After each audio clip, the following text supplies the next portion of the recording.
मैं ढूंढ रहा कहाँ है दरबार इलाही, मैं ढूंढ रहा कहाँ है दरबार इलाही। मोहब्बत में तेरे दम बदम रखना है मौला, मोहब्बत में तेरे दम बदम रखना है मौला। तेरे नाम में मरना है, तेरी नाम में जीना, तेरे नाम में मरना है, तेरी नाम में जीना। हमें तो दोस्त बना ले, हमें तो मस्ती बना दे, हमें तो प्यार बना दे, हमें तो यार बना दे। तो खुदावंद यमीनी, तो खुदावंद शिमाली, तो खुदावंद यमीनी, तो खुदावंद शिमाली, तो खुदावंद अरादी, तो खुदावंद समावी, तो खुदावंद अरादी, तो खुदावंद समावी।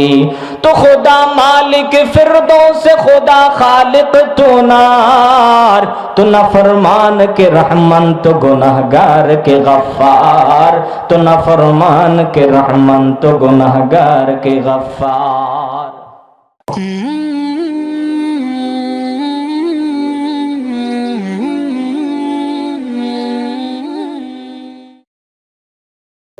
বাদশাহ ইব্রাহিম ইবনে আদহাম জিজ্ঞাসা করেন, তোমরা কারা?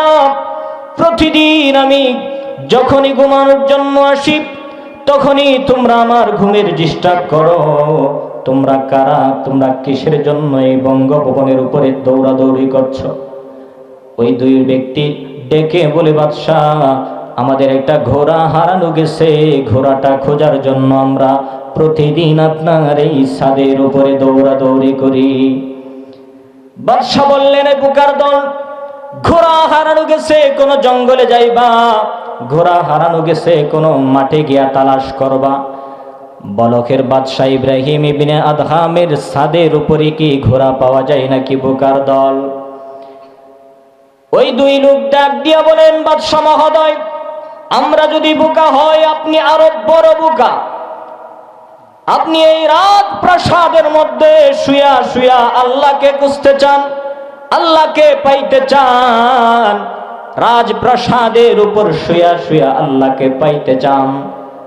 আমরা যদি এই রাজপ্রাসাদের উপরে ঘোড়া না পাই, আপনি বলেন এই রাজপ্রাসাদের দামি দামি বিছানার মধ্যে শুয়া ঘুমায়া আল্লাহকে আপনি কেমনে পাবেন? সুবহানাল্লাহ। এই কথা বলার সাথে সাথে দুই ব্যক্তি গায়েব হয়ে গেল। বাদশাহ ইব্রাহিম ইবনে আদহাম বুঝতে আর বাকি নাই, দুইজন তো কোনো মানুষ নয়, এই দুইজন ছিল আল্লাহ তাআলার পাঠানো ফেরেশতা। সুবহানাল্লাহ। আল্লাহর পাঠানো দুই ফেরেশতা। বাদশাহ ইব্রাহিম ইবনে আদহাম আয়েশার রাতের বেলায় কিসের ঘুম, ঘুম তো আর ধরে না। ফজরের নামাজ আদায় করে সব মন্ত্রী পরিষদ সবাইকে ডাকলেন, ডেকে বললেন, ও মন্ত্রীরা, প্রধানমন্ত্রীকে ডাকলেন, শোনো, আমি আজকে থেকে বলখের বাদশাহী ছেড়ে দিলাম, বলখের বাদশাহী আজকে থেকে ছেড়ে দিলাম। এই নাও মাথার মুকুট। প্রধানমন্ত্রীকে ডেকে এসে নিজের চেয়ারে বসাইলেন। প্রধানমন্ত্রীকে নিজের চেয়ারে বসাইয়া বাদশাহীর সমস্ত চাবি বুঝাইয়া দিলেন, আজকে থেকে তুমি এই বলখের প্রধানমন্ত্রী, বলখের বাদশাহ। আমি এই বাদশাহী ছেড়ে দিলাম, চলে গেলাম, আমি চলে যাচ্ছি। বাদশাহ ইব্রাহিম ইবনে আদহাম দামি দামি বিছানা ছেড়ে, দামি দামি চেয়ার ছেড়ে, দামি দামি পোশাক ছেড়ে আবার ছালার চটের পোশাক পরলেন। একটা মাত্র পোশাক পরে জঙ্গলের পথে ছুটতে শুরু করলেন। জঙ্গলের মধ্যে গিয়া আল্লাহকে ডাকেন, আল্লাহ আল্লাহ আল্লাহ আল্লাহ আল্লাহু আল্লাহ আল্লাহু আল্লাহ। সবাই জবান ছেড়ে আল্লাহকে ডাকেন, আল্লাহু আল্লাহ আল্লাহু আল্লাহ আল্লাহু আল্লাহ আল্লাহু আল্লাহ আল্লাহু আল্লাহ আল্লাহু আল্লাহ। বাদশাহ ইব্রাহিম ইবনে আদহাম রাহমাতুল্লাহি আলাইহি জঙ্গলের মধ্যে 1 বছর 2 বছর 3 বছর পর্যন্ত জঙ্গলের মধ্যে কাটায় দিলেন। বলতে পারেন হুজুর বাদশা ইব্রাহিম ইবনে আদহাম খাবার কই পাইলো? 3 বছর যে কাটাইলো খাবার কোত্থেকে পাইলো? বাদশা ইব্রাহিম ইবনে আদহাম যখনই খাবারের সময় হয় তখনই আসমান থেকে 2 ফেরেশতা এসে বাদশা ইব্রাহিম ইবনে আদহামের সামনে খাবার নিয়ে যায়। সুবহানাল্লাহ। আসমান থেকে খাবার আসে। ওয়াফিস সামাই রিজকুকুম ওয়া মা তুআদুন। আল্লাহ বলেন আসমান থেকে তোমাদের রিজিকের ফয়সালা হয়, এটাই তোমাদের সাথে ওয়াদা করা হয়েছে। আমাদের রিজিক ফসলে দেয় না, আমাদের রিজিক চাকরি দেয় না, আমাদের রিজিক কোনো ব্যবসা বাণিজ্য দেয় না, আমাদের রিজিক দেয় কে? কে দেয়? ওয়াফিস সামাই রিজকুকুম ওয়া মা তুআদুন। আসমান থেকে রিজিকের ফয়সালা হয়, আসমান থেকে আল্লাহ তাআলা রিজিক পাঠায়। বাদশা ইব্রাহিম ইবনে আদহামকে 3 বছর পর্যন্ত আল্লাহ রিজিক দেয়। 3 বছর পর একদিন রাত্রেবেলা ঘুমাইলেন। ঘুমানোর পর স্বপ্নে দেখলেন সুন্দর তৈরি আল্লাহ পাকের জান্নাত, জান্নাতের ভিতরে সবাই ঢুকতেছে, কিন্তু বাদশা ইব্রাহিম ইবনে আদহাম দরজার সামনে গেলেন। দরজার যে দারোয়ান আছে, জান্নাতের দারোয়ান বাদশা ইব্রাহিম ইবনে আদহামকে ঢুকতে দেয় না। বলে কেন ঢুকতে দাও না? বলে এখনো দেরি আছে, এখনো ঢোকার মতো তোমার শক্তি সামর্থ্য হয় নাই, আরো দেরি লাগবে, তুমি এখানেই দাঁড়ায় থাকো। বাদশা ইব্রাহিম ইবনে আদহাম দরজার মধ্যে দাঁড়ায় থাকে, ভিতরে ঢুকতে পারে না। এইরকম করতে করতে ভিতরে আর ঢুকতে পারলো না, ঘুম ভেঙে যায়। বাদশা ইব্রাহিম বলে কি করলাম? 3 বছর পর্যন্ত রাজপ্রাসাদ ফালায়া দিয়া, বাদশাহী পোশাক ছেড়ে দিয়া, বাদশাহী খাবার ছেড়ে দিয়া এখনো পর্যন্ত জান্নাত কামাই করতে পারলাম না, কি করলাম? এবার চলে গেলেন সাগরের পারে। সাগরের পারে যাইয়া বাদশা ইব্রাহিম ইবনে আদহাম রাহমাতুল্লাহি আলাইহি আল্লাহকে ডাকে। আল্লাহকে ডাকতে তাকে, মালিক তুমি কোথায়? তোমাকে কোথায় গেলে পাবো? তোমাকে কোথায় গেলে পাবো? কোথায় গেলে তোমাকে পাওয়া যাবে? সাগরের পাড়ে ঘুরে আল্লাহকে তালাশ করে আল্লাহকে ডাকে আর বলে মাই ডোন্ট রাহা, मैं ढूंढ रहा कहाँ है दरबार इलाही, मैं ढूंढ रहा कहाँ है दरबार इलाही, मैं ढूंढ रहा कहाँ है दरबार इलाही, मोहब्बत में तेरे दम बदम रखना है मौला, मोहब्बत में तेरे दम बदम रखना है मौला, तेरे नाम में मरना है तेरी नाम में जीना, तेरे नाम में मरना है तेरी नाम में जीना, हमें तो दोस्त बना ले, हमें तो मस्ती बना दे, हमें तो प्यार बना दे, हमें तो यार बना दे, तो खुदावंद यमीनी तो खुदावंद शिमाली,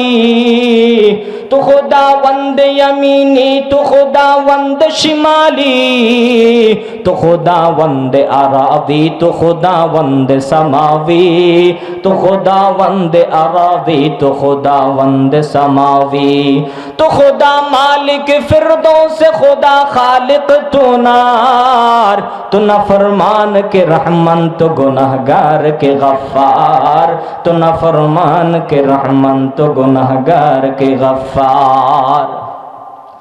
এই বলে বাদশা ইব্রাহিম ইবনে আদহাম রাহমাতুল্লাহি আলাইহি মাওলা পাকের তালাশে সাগরের পাড়ে কিনারায় কিনারায় ঘুরে আর মাওলাকে ডাকে। তার প্রধানমন্ত্রী যাকে বানায়া দিয়ে গেছিল সেও একদিন রাজপ্রাসাদ ছেড়ে বলে আমার বাদশা কোথায় আছে একটু দেখে আসি। বাদশার খবর নেওয়ার জন্য জঙ্গলের ভিতরে ঢুকে পড়ল। আয়সা খুঁজতে খুঁজতে খুঁজতে খুঁজতে জঙ্গলের মধ্যে আর পায় না। সাগর পার দিয়া যখন খুঁজতেছিল হঠাৎ করে তাকায় দেখে এক ব্যক্তি নিজের ছেঁড়া কাপড়, সালার তৈরি ছেঁড়া চট নিজেই সুই দিয়া সেলাই করতেছে। জোরে গন সুবহানাল্লাহ। সামনের দিকে আগাইলেন, সামনের দিকে গিয়া দেখেন ওই লোকটা তো আর কেউ নয়, ওই লোকটা ছিল বলকের 30 বছরের সফল রাষ্ট্রনায়ক, বলকের বাদশা ইব্রাহিম ইবনে আদহাম রহমাতুল্লাহি আলাইহি। আরে যেই লোকটা একদিনের কাপড় আরেকদিন পরে নাই, যেই লোকটা স্বর্ণের গ্লাস দিয়া পানি খাইতো, যেই লোকটা যেই চেয়ারে বসতো স্বর্ণখচিত চেয়ার ছিল, যেই লোকটা ঘুমাইতে গেলে স্বর্ণের খাটের উপর ঘুমাইতো, ওই লোকটা আজকে শুই দিয়া নিজের সেরা চট দিয়া যেই পাঞ্জাবি বানাইছে, যেই জুব্বা বানাইছে, ওই ছেঁড়া জুব্বাটা নিজেই সেলাই করতেছে। আল্লাহু আকবার। এই যেন এক জান্নাতি মানুষের দেখা। তাকায় দেখে এটা তো আর কেউ নয়, বলখের বাদশা ইব্রাহিম ইবনে আদহাম। গিয়া সালাম দিলেন, বললেন বাদশাহ আপনি, আপনার এই হালত কেন, আপনি এখানে কেন চলে আসলেন? বলখের বাদশাহী চাইরা আপনি এখানে কি পাইলেন জঙ্গলের ভিতরে? বাদশা ডেকে বললেন, এরে প্রধানমন্ত্রী, আমি বলখের বাদশাহী ছাইরা কি পাইলাম তুমি জানোনি? কি পাইলাম তুমি জানোনি? ওই লোকটা দেখে বলল, বাদশা মহোদয় আপনি চলেন, লোকেরা আপনাকে আবার প্রধানমন্ত্রী হিসাবে গ্রহণ করবে, কোনো ভোট দেওয়া লাগবে না, আপনি এমনিতেই প্রধানমন্ত্রী হবেন, চলেন বলখে আমাদের সাথে। তিনি বললেন, না না, আমি তোমার সাথে আর যাইতে পারবো না, আমি তোমার সাথে আর যাইতে পারবো না, আমি তোমার সাথে আর যাব না। আবে জমজম খুরদা বোদম আবে শোরা কাই খোরাম, पादशाही कर दबूदम पास पानी कई खुराम, आबे जमजम खुर्दबूदम आबे शूरा कई खुराम, पादशाही कर दबूदम पास पानी कई खुराम। যে ইব্রাহিম ইবনে আদহাম প্রতিদিন জমজমের কূপের পানি খায়, যে ইব্রাহিম ইবনে আদহাম প্রতিদিন জান্নাতি খাবার খায়, ওই ইব্রাহিম ইবনে আদহাম দুনিয়ার কোনো খাবার খাওয়ার জন্য এখন আর যাবে না। জোরে কোন সুবহানাল্লাহ। আমি আর যাব না, তবে হ্যাঁ শোনো, আমি ওই বলখের বাদশাহী ছাইরা কোন বাদশাহী পাইলাম দেখবানি? বলে দেখান। হাতের সুইটা ছিল, সুইটাকে সাগরের মধ্যে নিক্ষেপ করে ফেলে দিলেন। আল্লাহু আকবার। সাগরের মধ্যে ফেলে দেওয়ার পর এবার মাছগুলোকে ডেকে বললেন, রে সাগরের মাছ, আল্লাহর মাখলুক যদি হয়ে থাকো, আল্লাহর আদেশ যদি মেনে থাকো, আমিও আল্লাহর একজন নগণ্য বান্দা বলতেছি, আমার সুইটাকে আমার নিকট ফিরায় দাও। আল্লাহু আকবার। আমার সুইটাকে আমার নিকট ফিরায় দাও। সাথে সাথে লক্ষ লক্ষ সাগরের মাছ তাদের মুখের মধ্যে সুই নিয়ে আসলো, স্বর্ণের সুই। প্রত্যেকটা মাছের মধ্যে একটা করে স্বর্ণের সুই নিয়ে আসলো। বাদশা ইব্রাহিম ইবনে আদহাম বলেন, আমি তো স্বর্ণের সুই চাই নাই, আমি আমার ওই লোহার সুইটাকে চাই। সাথে সাথে আরেকটা মাছ ওই লোহার সুইটা নিয়া বাদশা ইব্রাহিম ইবনে আদহামের সামনে এইভাবে ধরে দিলেন। বাদশা ইব্রাহিম ইবনে আদহাম সুইটাকে নিয়া নিজের হাতে নিয়া প্রধানমন্ত্রীকে ডেকে বললেন, শোনো, দেখো দেখো, আমি ওই বলকের বাদশাহী ছেড়ে দিয়া এই বাদশাহী পাইছি। আল্লাহু আকবার। जो तो मेरा तो सब कुछ मेरी, फलक मेरा जमी मेरी, जो तो मेरा तो सब कुछ मेरी, फलक मेरा जमी मेरी, अगर एक तो नहीं मेरा तो कोई शै भी नहीं मेरी, मल्लहुल मौला ফালাহুল কুল।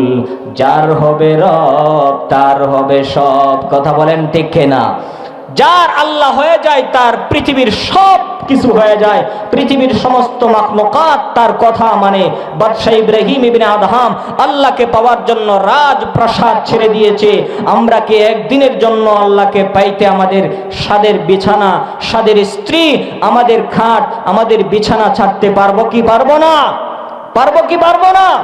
একদিনের জন্য আমরা আল্লাহর জন্য এই কোরবানিটা দিতে পারবো তো ইনশাআল্লাহ? প্রস্তুত তো?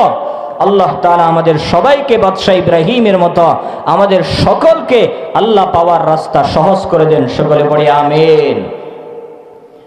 সম্মানিত হাজিরিন, আমি আপনাদের সামনে একটা আয়াত তেলাওয়াত করেছি। আল্লাহ পাক রব্বুল আলামিন ওই আয়াতের ভিতরে ইরশাদ করেন, কুল, হে নবী আপনি বলেন, ইন কুনতুম তুহিব্বুনাল্লাহ, যদি তোমরা আল্লাহকে ভালোবাসতে চাও, ফাত্তাবিউনি, তাহলে নবীজির অনুসরণ করো। নবীজি বলেন আমার অনুসরণ করো। ইউহিব্বুকুমুল্লাহ, তাহলে আল্লাহ তোমাদেরকে মহাব্বত করবেন, ভালোবাসবেন। আল্লাহর ভালোবাসা পাইতে হলে নবীজির অনুসরণ করতে হবে। তাহলে আসেন আমরা নবীজিকে কেন ভালোবাসবো, আল্লাহকে কেন ভালোবাসবো? আমি এটার জবাব দুইভাবে দিব। এক নাম্বার হাদিস থেকে, দুই নাম্বার ঐতিহাসিকগতভাবে। হাদিস থেকে একটা হাদিস পাঠ করেছি আপনাদের সামনে। আল্লাহর রাসূল সাল্লাল্লাহু আলাইহি ওয়াসাল্লাম ইরশাদ করেন, قال رسول الله صلى الله عليه وسلم أحب الله لما يغدكم من نعمه وأحبوني بحب الله وأحبوا أهل بيتي لحبي। আল্লাহর নবী বলেন, তোমরা আল্লাহকে ভালোবাসো, কেননা আল্লাহ তাআলা তোমাদেরকে নিয়ামত দিয়েছেন অসংখ্য অগণিত। আল্লাহ আমাদেরকে কি দিয়েছেন? নিয়ামত। এই নিয়ামত দেওয়ার কারণে আমরা আল্লাহকে ভালোবাসি। কি নিয়ামত দিয়েছেন আল্লাহ? আল্লাহর নিয়ামত আছে না নাই? বান্দা, তোমার 3.5 হাত বডির দিকে তাকাও।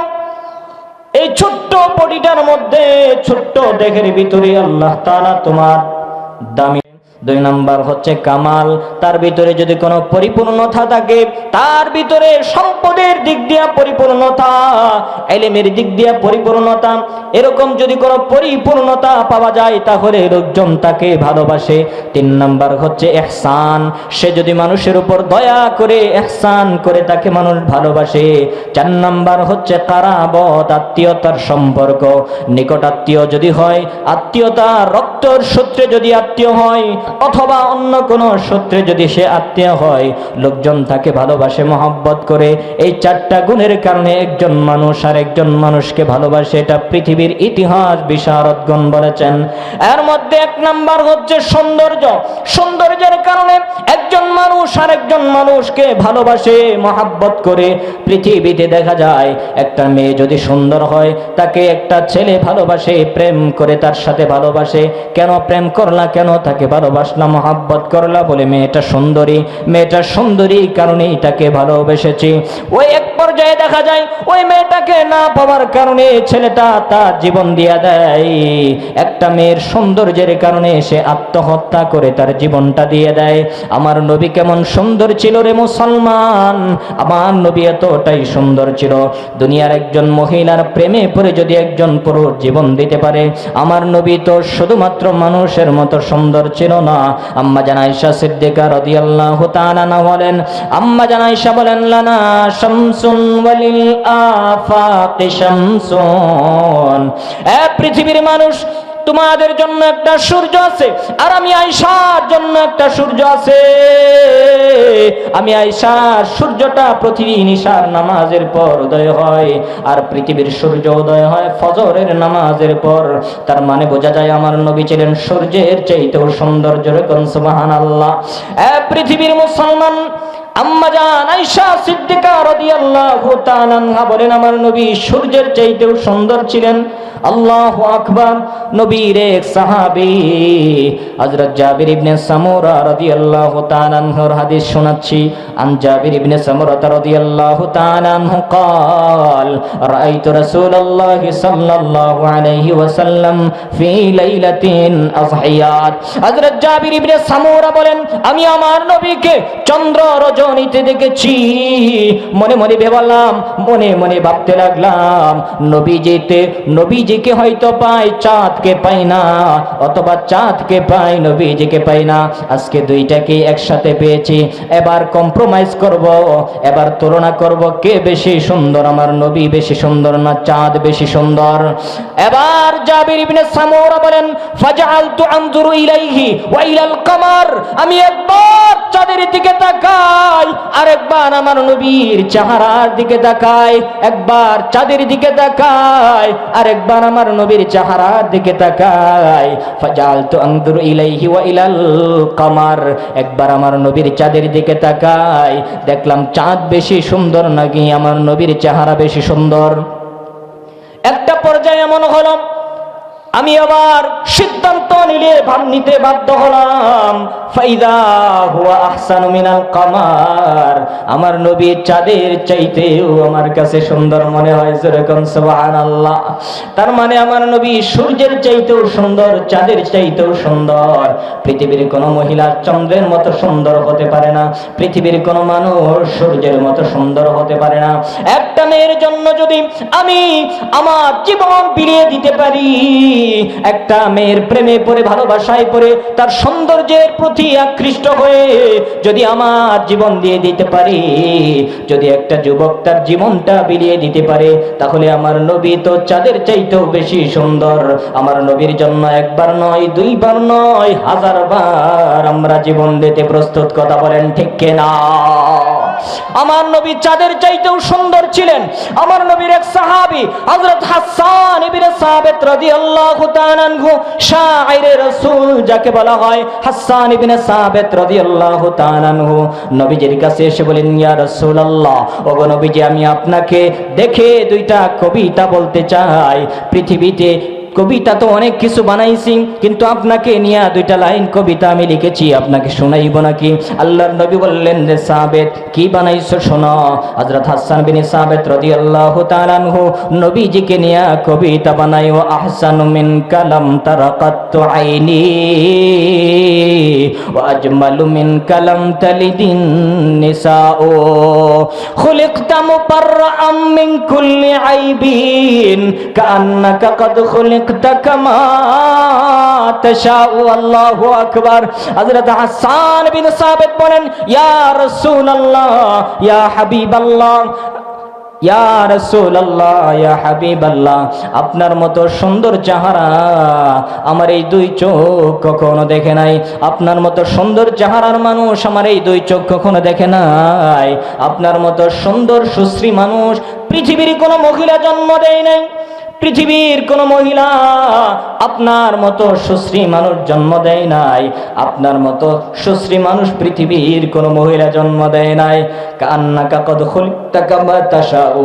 ইয়া রাসূলুল্লাহ, মনে হয় আপনি যেমন চাইছেন আল্লাহ তাআলা তেমনই আপনাকে বানাইছেন। জোরে কোন সুবহানাল্লাহ।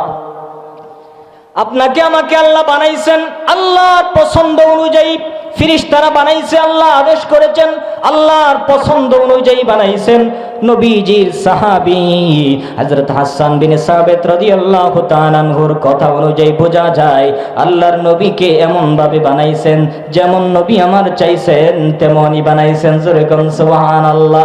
এইজন্যই আমাদের বড় হযরত মাওলানা আল্লামা নজরুল ইসলাম কাসিমি বলেন, আল্লাহর রাসূলকে মেরাজে নেওয়ার অনেকগুলো কারণের মধ্যে এটাও একটা কারণ হতে পারে। আল্লাহর নবীকে আল্লাহ তাআলা কাছে ডাকছেন, সুম্মা দানা ফাতাদাল্লা, সুম্মা দানা ফাতাদাল্লা ফাকানা কাবা কাউসাইনি আও আদনা।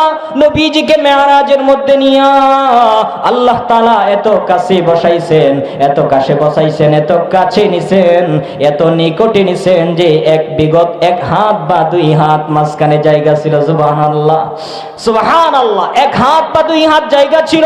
তার মানে আল্লাহ তাআলা নবীজিকে বুঝাইতে চাইছেন, নবী বন্ধু, পৃথিবীর সব মানুষকে তো আমি আল্লাহ আমার চয়েসে বানাইলাম, আপনাকে আপনার চয়েসে বানাইলাম, আমি আপনার চয়েসে কি বানাইলাম, আপনি চাইছেন কি আর আমি বানাইছি কি সেটা দেখার জন্য আমি আল্লাহ আপনাকে এত কাছে ডেকেছি। যেরকম সুবহানাল্লাহ, আল্লাহু আকবার। আমার ভাইরা, আমার বন্ধুরা, তাহলে নবী আমার এত সুন্দর ছিলেন, নবী চাঁদের চাইতেও সুন্দর, নবী আমার সূর্যের চাইতেও সুন্দর, নবীর মতো চেহারা পৃথিবীতে আর কারো ছিল না। তাহলে সৌন্দর্যের কারণে যদি কাউকে ভালোবাসতে হয়, তাহলে সেদিক দিয়ে আমার নবী ভালোবাসা পাওয়ার 1 নাম্বার যোগ্য ব্যক্তি। কথা বলেন ঠিক কিনা? সৌন্দর্যের কারণে যদি পৃথিবীর মানুষ কাউকে ভালোবাসতে চায়, তাহলে ভালোবাসতে হবে আমার নবী মুহাম্মদ আরবি সাল্লাল্লাহু আলাইহি ওয়াসাল্লামকে। সৌন্দর্যের কারণে যদি ভালোবাসতে হয়, পৃথিবীর কোনো মানুষ যদি ভালোবাসে, দিল দেয়, তাহলে আমার নবীকে দিল দিতে হবে। 2 নাম্বার হচ্ছে কামাল। কামাল মানে পরিপূর্ণতার দিক দিয়ে নবী আমার কেমন পরিপূর্ণ? নবী আমার ধন সম্পদের দিক দিয়েও পরিপূর্ণ, ইলমের দিক দিয়েও পরিপূর্ণ। আমার নবীকে এত বেশি ইলম দেওয়া হয়েছে, আল্লাহর নবী বলেন, ক্বালা রাসূলুল্লাহ সাল্লাল্লাহু আলাইহি ওয়াসাল্লাম, উতিতু ইলমাল আউয়ালিনা ওয়াল আখিরিন। পৃথিবীর শুরুলগ্ন থেকে শেষ পর্যন্ত যত ইলম আছে, আমি নবীকে সমস্ত ইলম, সমস্ত জ্ঞান আল্লাহ তাআলা দিয়েছেন। যেরকম সুবহানাল্লাহ। নবীর চাইতে জ্ঞানী পৃথিবীতে কেউ নাই। আল্লাহর পরে সর্বশ্রেষ্ঠ জ্ঞানী আল্লাহর নবী সাল্লাল্লাহু আলাইহি ওয়াসাল্লাম। নবী আমার জ্ঞানের দিক দিয়ে পরিপূর্ণ, সম্পদের দিক দিয়ে কেউ যদি ধনী হয়, কেউ যদি ধনী হয়, ক্ষমতাশীল হয়, মানুষ তার অনুসরণ করে। কথা বলেন ঠিক কিনা? আমার নবী এত ক্ষমতাশীল ছিলেন, আমার নবী এত ক্ষমতাশীল ছিলেন, শত্রুরা 2 মাসের রাস্তার দূরত্ব থেকেও আল্লাহর নবীকে ভয় পাইত। যেরকম সুবহানাল্লাহ।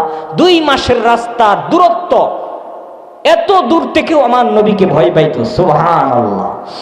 তাহলে আমার নবী ক্ষমতার দিক দিয়েও পরিপূর্ণ, ধন সম্পদের দিক দিয়েও আমার নবী পরিপূর্ণ ছিলেন। আল্লাহ নবী বলেন, হে পৃথিবীর মানুষের সাহাবীরা, আমি আল্লাহ তাআলা আমার নবীকে এই অফার করেছিলাম, বন্ধু, আপনি যদি চান তাহলে মক্কার উহুদ পাহাড়টা স্বর্ণ বানাইয়া আপনার পিছনে পিছনে হাঁটাইব। জোরে বল সুবহানাল্লাহ। নবী বলেন, আমার আল্লাহ আমাকে এই অফার করেছিলেন যে বন্ধু, আপনি যদি চান উহুদ পাহাড়কে স্বর্ণে পরিণত করে দেব, আর ওই স্বর্ণে পরিণত পাহাড়টা আপনার পিছনে পিছনে হাঁটবে। নবী বলেন, আল্লাহ আমার এটা লাগবে না, আল্লাহ আমি গরিবী হালতে পৃথিবীতে বাঁচতে চাই। সুবহানাল্লাহ। আল্লাহুম্মা হিনি মিসকিনান ওয়া আমিতনি মিসকিনান ওয়াহশুরনি ফি জামরাতিল মাসাকিন। আল্লাহ আমাকে গরিব হিসাবে, মিসকিন হিসাবে পৃথিবীতে বাঁচায় রেখো। আল্লাহ আমাকে মিসকিন হিসাবে কবরে নিও, আমাকে মিসকিন হিসাবে আবার হাসরে উঠাইও। এটা আমি আল্লাহর কাছে চায়া নিছি। আল্লাহ তাআলা কামাল দান করেছিলেন, পরিপূর্ণতা দান করেছিলেন পৃথিবীতে সর্বশ্রেষ্ঠ মহামানব মুহাম্মদ আরবি সাল্লাল্লাহু আলাইহি ওয়াসাল্লামকে। কারো পরিপূর্ণতার জন্য যদি কাউকে ভালোবাসতে হয়, আমার নবী 1 নম্বরের যোগ্য ব্যক্তি। কথা বলেন ঠিক কিনা? 3 নাম্বার ইহসান।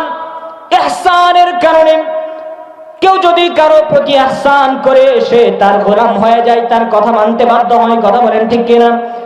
যদি আপনার উপর কোনো নেতা ইহসান করে, যদি আপনার উপর কোনো ক্ষমতাশীল ইহসান করে, আপনাকে কোনো বড় বিপদ থেকে বাঁচিয়ে দিল, বড় মামলা থেকে আপনাকে বাঁচিয়ে দিল, পরদিন থেকেই আপনি তার কথা মানতে শুরু করবেন। কথা বলেন ঠিক কিনা? কারণ সে আপনার উপর ইহসান করেছে, দয়া করেছে। কেউ যদি কারো উপর ইহসান করে লক্ষ কোটি টাকা দিয়ে দেয়, লক্ষ কোটি টাকা দান করে দেয়, সে তার ইহসানের মূল্য দিতে গিয়া তার দাস হয়ে যায়, গোলাম হয়ে যায়। আল্লাহর নবী আমাদের উপর এত বেশি ইহসান করেছেন, নবীর মতো ইহসান আমাদের উপর কেউ করবে না, কেউ করবে না। পৃথিবীতে থাকতেও কেউ করে নাই, কিয়ামতেও করবে না, কবরেও করবে না। পৃথিবীতেও করেছেন, পৃথিবীতে ইহসান করেছেন, কবরেও ইহসান করবেন। আবার আমার নবী কিয়ামতের ময়দানে, হাসরের ময়দানে সবচাইতে বড় ইহসান করবেন। এত বেশি ইহসান করবেন, আমার মা বাবা আমার প্রতি এত ইহসান করে নাই, আমার স্ত্রী আমার প্রতি ইহসান করবে না, আমার ভাই আমার প্রতি এত দয়া করবে না। ইয়াউমা ইয়াফিরুল মারউ মিন আখিহি ওয়া উম্মিহি ওয়া আবিহি ওয়া সাহিবাতিহি ওয়া বানিহি। সেদিন মানুষ পলায়ন করবে, তার ভাই থেকে পলায়ন করতে থাকবে, তার স্ত্রী থেকে পলায়ন করতে থাকবে। কেন পলায়ন করবে? বলে একটা নেকির অভাবে আজকে জাহান্নামে যাইতে হয়। খুঁজতে খুঁজতে ভাইকে গিয়া তালাশ করবে। ভাই বলবে না না, আমি তো তোমার ভাই ছিলাম না পৃথিবীতে, আমি তোমার ভাই ছিলাম না। ভাই ভাই থেকে পলায়ন করবে, ছেলে মা থেকে পলায়ন করবে, বাবা সন্তান থেকে পলায়ন করবে, স্বামী স্ত্রী থেকে পলায়ন করবে। এভাবে নিকট আত্মীয়রা যখন পলায়ন করে চলে যাবে, আল্লাহর নবী সেদিন উম্মতকে বলবেন না, সেদিন আমার নবী উম্মতকে ভুলবেন না। এক সাহাবী নবীজিকে বলেন, ইয়া রাসূলুল্লাহ, কিয়ামতের ময়দানে লক্ষ কোটি কোটি মানুষ থাকবে, আপনাকে এত মানুষের ভিড়ে কোথায় পাবো? কোথায় পাবো এত মানুষের ভিড়ে? আল্লাহর নবী বলেন, তিনটা জায়গায় আমাকে খুঁজবা। এক নাম্বার ইনদাল হাউজিল কাউসার, হাউজে কাউসারের নিকট গিয়া খুঁজবা। ফাইন লাম তাজিদনি ফাইনদাল মিজান, যদি হাউজে কাউসারের নিকট গিয়া না পাও তাহলে মিজানের পাল্লার নিকট যাইবা। যদি মিজানের পাল্লার নিকট না পাও, ফাইন লাম তাজিদনি ইনদাল মিজান ফাইনদাস সিরাত, যদি মিজানের পাল্লার কাছে গিয়া না পাও তাহলে ফুলসিরাতের নিকট দৌড়ে যাইবা। লা আখতাউ সালাহাদিহিল মাওয়াতিন, এই তিন জায়গা ছাড়া আমি আর কিয়ামতের মাঠে কোথাও যাব না। তার মানে আল্লাহর নবী উম্মতের জন্য এই তিন জায়গায় শুধু দৌড়াদৌড়ি করতে থাকবেন। কখনো বা হাউজে কাউসারের নিকট পিপাসার্ত উম্মতকে পানি পান করানোর জন্য, আবার মনে পড়ে যাবে হায়রে কোন উম্মত নাকি ফুলসিরাতের পুল পার হইতে গিয়া জাহান্নামের মধ্যে কেটে পড়ে যায়, দৌড়ে যাবেন ফুলসিরাতের পুলের নিকট। আবার মনে পড়ে যাবে হায়রে না কোন উম্মত নাকি মিজানের পাল্লার মধ্যে ধরা খেয়ে যায়, দৌড়ে আসবেন মিজানের পাল্লার নিকটে। আয়েশা দেখবেন এক উম্মত জাহান্নামের ফয়সালা হয়ে গিয়েছে, তার গুনাহের বোঝা ভারী হয়ে গিয়েছে, নেক আমলের পাল্লাটা হালকা হয়ে গিয়েছে। নবী আমার একটা ছোট্ট দুরুদের আমল, যেটা একটা কাগজের মধ্যে লেখা থাকবে, ওই দরুদের আমলটা আমার নবী নেকের পাল্লাটার মধ্যে দিয়া দিবেন। জাহান্নামের ফয়সালা ওয়ালা ব্যক্তিটাও এবার তার আমলনামার মধ্যে নেকের আমলনামাটা, নেকের পাল্লাটা ভারী হয়ে যাবে। সুবহানাল্লাহ। সাথে সাথে আল্লাহ রাব্বুল আলামিন আমার নবীর বদৌলতে তাকে জান্নাত দিয়ে দিবেন। সুবহানাল্লাহ। নবীর মতো ইহসান পৃথিবীতে আমাদেরকে কেউ করছে? করে নাই, পৃথিবীতে আর করবেও না। তাহলে ভালো যদি বাসতে হয়, কারো দয়ার কারণে যদি কাউকে ভালোবাসতে হয়, তাহলে সেদিক দিয়েও আমার নবী এক নম্বরের যোগ্য ব্যক্তি। কথা বলেন ঠিক কিনা?